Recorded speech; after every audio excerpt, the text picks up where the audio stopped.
새누리당에 지금 내부에 원유철 비대위에 반대하는 움직임이 늘어나고요. 결국 원유철 원내대표 비대위원장은 이 부분을 못 견뎌서 새 원내대표가 선출되면 비대위원장을 겸하게 하고 자기는 물러가겠다. 그때까지만 하겠다고 했습니다.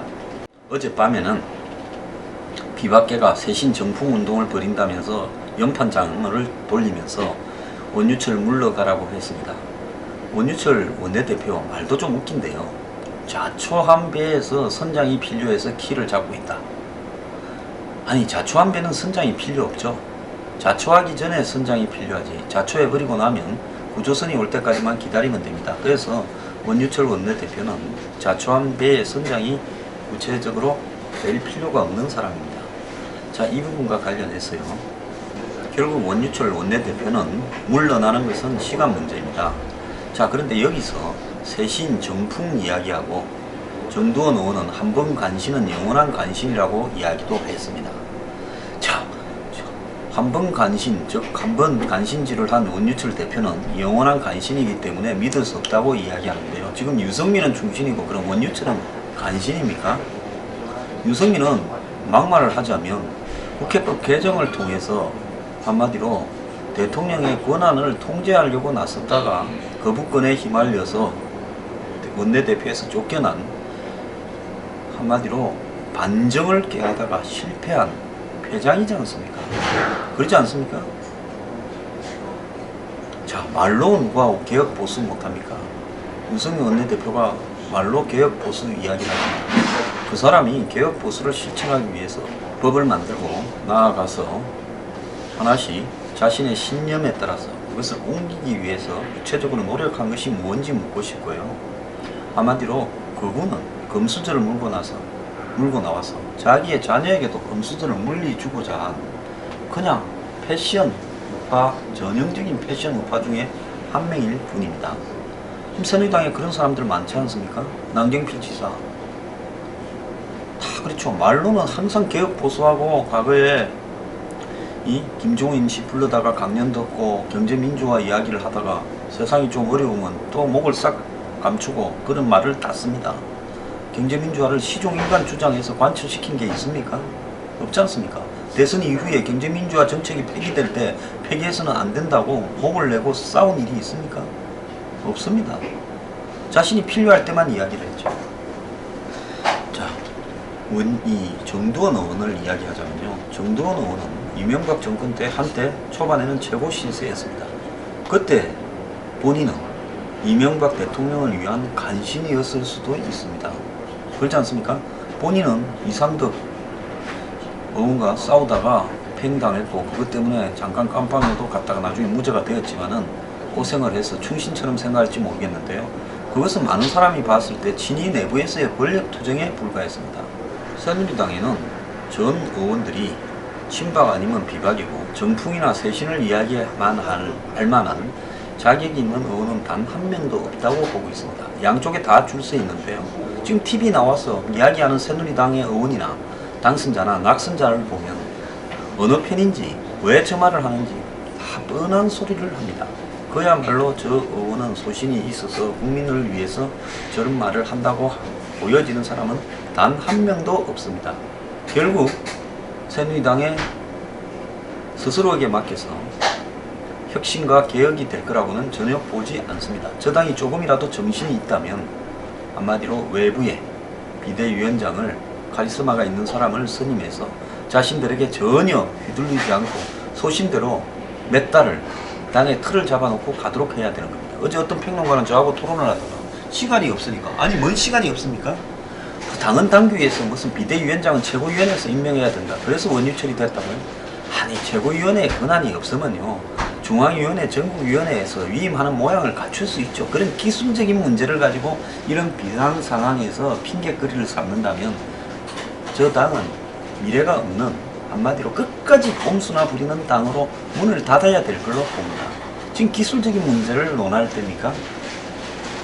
자, 이런 상황에서요 한 6개월을 비대위 체제를 운영하면서 새누리당의 완전한 체질 개선을 해야 되고 개파를 해체해야 되고 더 나아가서 새누리당의 정책 노선 비전을 바꾸어야 되고 당원 구조나 한마디로 당에서 대표나 대선 후보를 뽑는 시스템도 싹 바꿔치기를 해야 됩니다. 그러면서 진정으로 국민이 원하는 올바른 개혁 보수, 가치에 기반한 혁신 보수가 될 수 있도록 저당을 바꾸지 않으면요, 자기들 손에 의해서는 절대로 다시 태어날 수 없는 정당이고, 계속 이런 식으로 간다면 대선 때 패배해서 멀지 않아서 다른 개혁 보수 정당이 탄생하면서 문을 닫게 될 것입니다.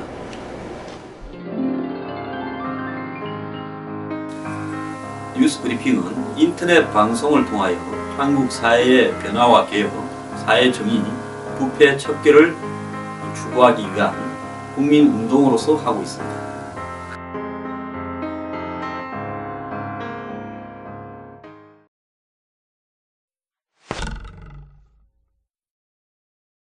지금 문재인 대표 어제 김홍걸 씨 데리고 하이도를 갔는데요.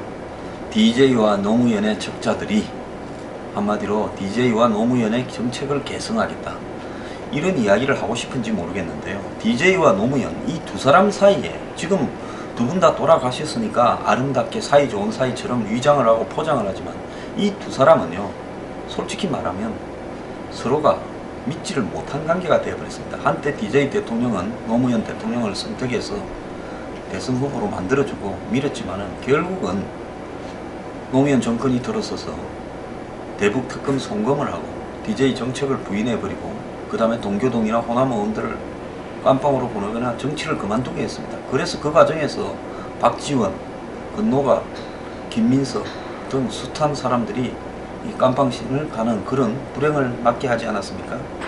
자, 이런 상황에서 이제 와서 그 두 사람이 마치 아름다웠던 것처럼 이야기를 하는 것은 모순이고요. 거기에서 근원적으로 친노 프레임이라는, 즉 호남이 친노가 DJ 정신을 배신했다, 즉 친노들은 믿을 수 없다라는 부분이 형성된 겁니다.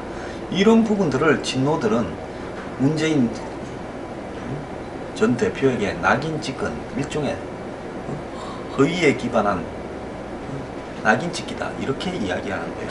저는 그것을 갖다가 없는 일에 기반한 낙인 찍기라고 볼 수 없는 겁니다.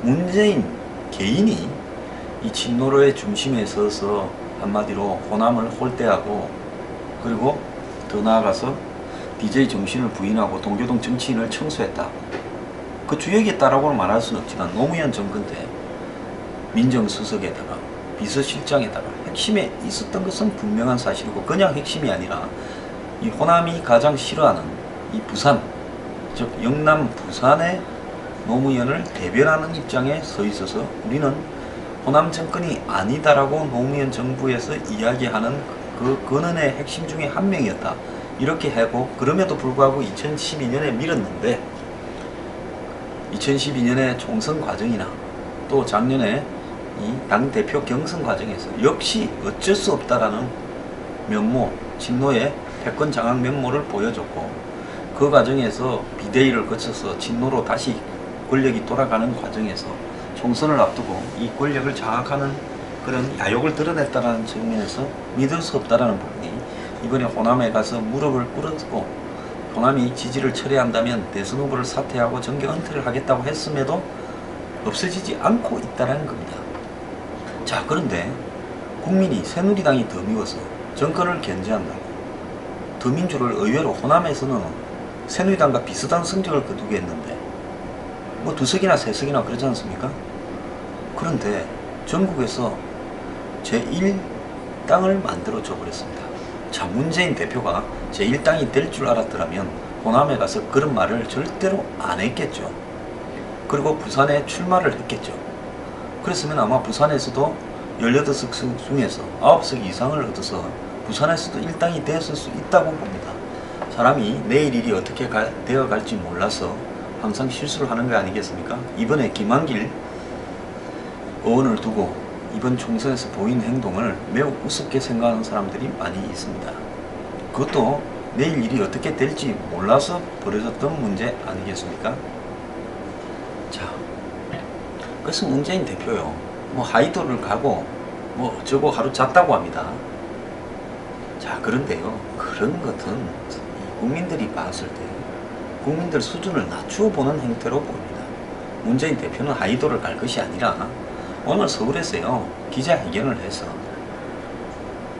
자기가 그렇게 말을 했던 부분은 잘못된 거고 선거가 급해서 선거를 이겨야 되겠다라는 욕심 때문에 말을 잘못했다.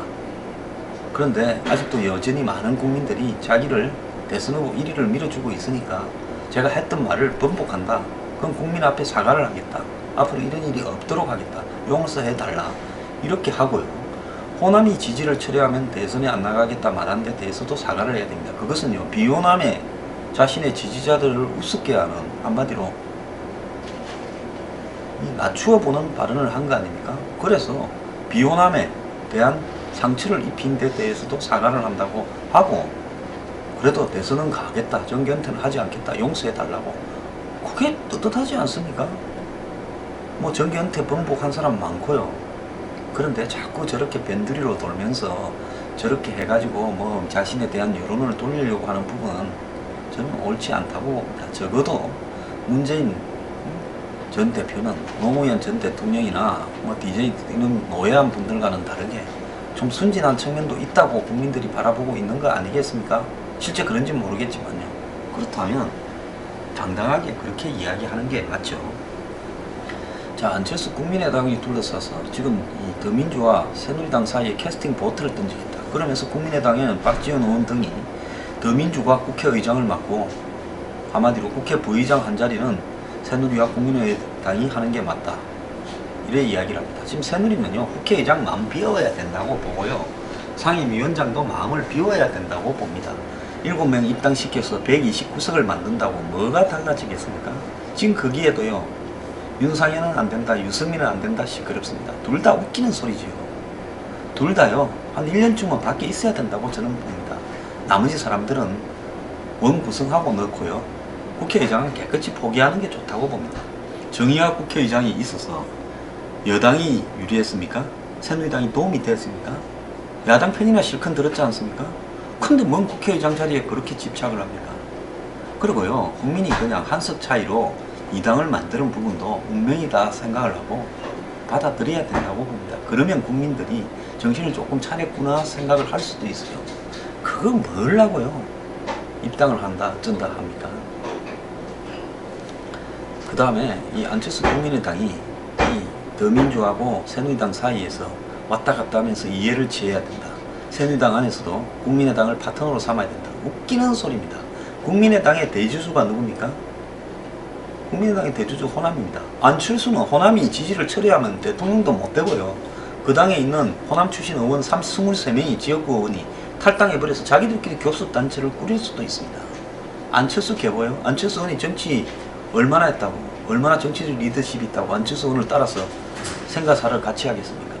결국 안철수 의원은 또 다른 하나의 야당일 뿐입니다. 그것도 호남 기반 야당이기 때문에 새누리당이나 박근혜 정부에 대해서 더 강경할 수도 있습니다. 김종인이 있는 더민주보다도요. 자, 지금 당장 천정배 국민의당 의원이 이명박, 박근혜 8년을 청문회 하자고 나오지 않습니까? 박근혜 정부에서 담배값 올린 것까지 청문회 하자고 하고 있습니다. 세월호 문제부터 포함해서요. 부동산 문제까지 다 청문회 하자고 하고 있습니다. 자, 안철수 국민의당을 바라보는 시각에서 저걸 어떻게 꼬드겨가지고 정권을 끌고 가는데 유리한 이치를 좀 점해보고 법도 좀 통과시키는데 협조를 받겠다요. 안철수는 대권에 지금 눈이 멀었다고 보는데 그래서 결선 투표를 선거 끝난 직후에 하는 사람 아닙니까? 결선 투표 이야기를요. 그런 사람을 상대로 꼬드겨가지고 새누리당 편을 들게 좀 해보겠다. 새누리당 정책을 거들게 하겠다. 경우에 따라서 이쪽 좀 더 들고 경우에 따라서 저쪽에 이렇게 하더라도 좀 이용해 보겠다. 그리고 저걸 갖다 개헌을 하는데 이용을 해 보겠다. 정신 차리길 바랍니다. 그러다가요 정말 개망신을 당할 수 있습니다. 이제는요 그런 생각을 원천적으로 버려야 됩니다. 지금 법을 몇 개 통과시키고 안 통과시킨다고요 정권에 업적이 생기고 안 생기고 할 것도 없고 그것 때문에 국민들이 뭐 행복하고 불행해질 것도 없습니다. 솔직히 국민들은 관심도 없습니다. 전세값이나 잡아주고요 솔직히 담배값이나 내리면 더 좋아할 겁니다. 자, 이런 양상 속에서 뭐 구조개혁을 해야 된다. 구조개혁 필요하죠. 지금 철강이나 해운, 조선, 뭐 석유화학 다 어렵습니다. 그리고 이것들이 나중에 돈을 갉아먹는 아주 이 본거지가 되어서 나중에 제2의 IMF를 초래할 수도 있습니다. 그러면 구조개혁은요, 지금 대통령이 야당 대표들 불러놓고 이 업종이 거의 다 망해간다, 이 구조조정하지 않으면 안 되는데 원샷법도 그래서 통과시킨 거 아니냐, 자 이대로 두고 같이 망할 거냐.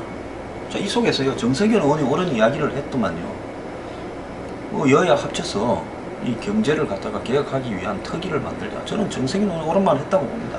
대통령이요, 오히려 정세균 의원이야 여야 대표들을 국회로 불러서 그런 특위를 만들어가지고, 지금 경제가 너무 어렵다고 제가 뭐라 했습니까? 박 대통령한테 자꾸요 뭐 경제가 살아나니 뭐 회복됐니 이런 소리, 또 무슨 뭐 구조개혁 이런 소리 할 게 아니라 경제가 너무 어렵다라는 이야기를 국민 앞에 총선 전에 하라고 얼마나 이야기를 했습니까? 마치 무슨 뭐 지금 활성화법들 통과시키면 경제가 살아날 것처럼 이야기를 하다가 통과시켰는데 안 되면 어떻게 하겠습니까? 제가 김종인 대표라면 총선 전에 기자회견을 했어요.